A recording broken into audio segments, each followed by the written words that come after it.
I was raised by my grandparents. I grew up in a small town in East Texas, and after my grandfather died, I saw how my grandmother wasn't really able to take care of herself. So we moved her to Austin, and she lived with us for a while.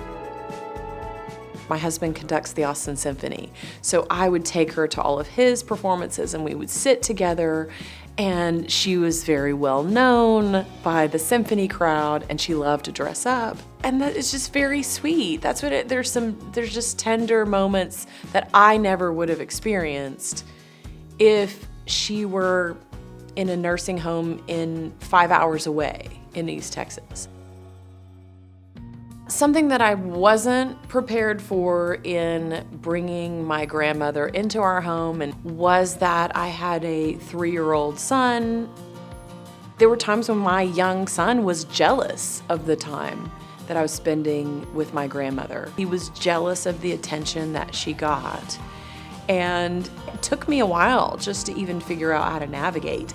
And some of the self-care was making dedicated time just for my son. That didn't involve her. And that started to help him to feel like he had me to himself, and now he was sharing. And as she fell deeper into dementia, we did find a memory care unit, really out of her own safety. That was a hard experience to move into that transition, but it was what was needed. So she passed away in 2018. So we had this wonderful journey.